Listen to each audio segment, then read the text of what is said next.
Hey guys, so today I'm doing the Draw My Life.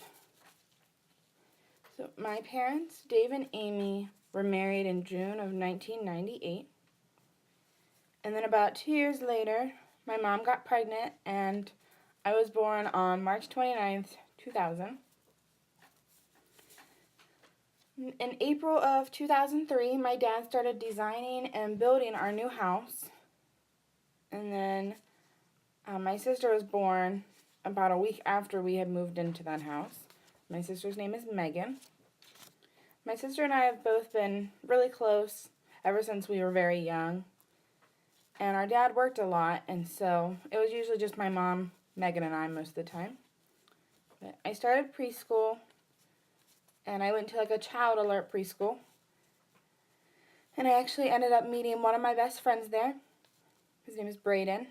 And a little disclaimer, he actually asked me to marry him in preschool. But our moms were friends, and so we spent a lot of time together. But in 2005, I started kindergarten, and I absolutely loved it. But in 4th grade, fast forward a little time, my parents separated, which was really hard on Megan and I both.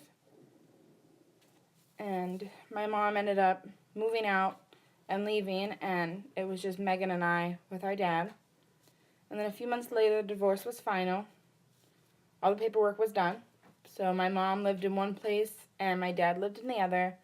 And Megan and I traveled between their houses every few days. And then my mom met a new guy named Brent, and she moved in with him, and he had a daughter. And then my dad met a new girl named Carla, and she had a daughter and a son. And so it was hard to get used to having two different families. But in 7th grade, I joined Color Guard, which is something I still do today in college. If you don't know what it is the flag work in the marching band. But it is an escape from the rest of the world for me. I love just listening to the music and having the opportunity to just create something. But fast forward some time, and now I'm in the good years of middle school. I moved out of my mom's when I was in 8th grade, and I lived solely with my dad and his girlfriend.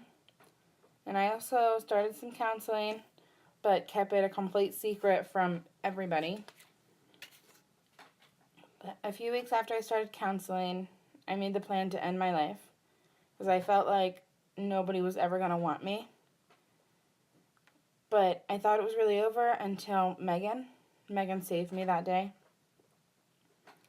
But I kept going to counseling because I knew that was what was going to make me better. But I was diagnosed with severe depression and anxiety, which was hard for me, especially going right into high school. But I loved learning, but the school part, like with all the people, was really hard for me. And then my senior year came, supposed to be the best year yet. And it was until November 3rd came, and I actually lost sight. I lost all of my vision in both of my eyes, and nobody could really figure out why. And then on December 14th, I lost feeling in both of my legs, and that was still like, we're not really sure what that was. And my family now calls that spaghetti legs. But on January 20th, 2018, I was found unconscious in my bedroom, and I was life-flighted to Children's Hospital in Pittsburgh. And on January 26th, so a few days later, I was diagnosed with functional neurological symptom disorder and non-epileptic seizures. So if you don't know what that is a brain disorder that my brain is physically attached but mentally detached from the rest of my body. But a few days later, I was placed in an inpatient rehab to try and strengthen some of my body parts. And then I returned to school, but it kind of seemed like I was a three-headed lizard that everybody was kind of afraid of. But I tried getting back with my friends, but it just kind of seemed like they were dropping out of my life. Like, one by one, they were just disappearing.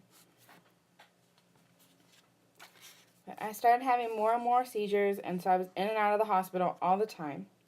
But in April, things started looking up. Like, I was looking forward to my future. It was great. I had finally made it to graduation in June, and I was on my way to Geneva College in August. And once I got to school, I met amazing friends, and we actually were one of those friend groups that have a name, so we call ourselves the Octet because there's 8 of us. And so I started doing stuff better for myself, but then of course stress started coming back and things got bad again. So the seizures started coming back and I felt like I was losing control all the time. And I started feeling hopeless after I lost my driver's license due to my seizures. And then someone very special to me told me, "You're worth it." And I think of those words every single day, because those were the words that have changed my entire life. But on that day, January 11th, 2019, I had my last seizure. So as of today, April 23rd, I'm 14 weeks and 4 days seizure-free. And my goal is 6 months. That way I will get my license back and I get a cake. But thank you guys for watching, and don't forget to like and subscribe. Peace out.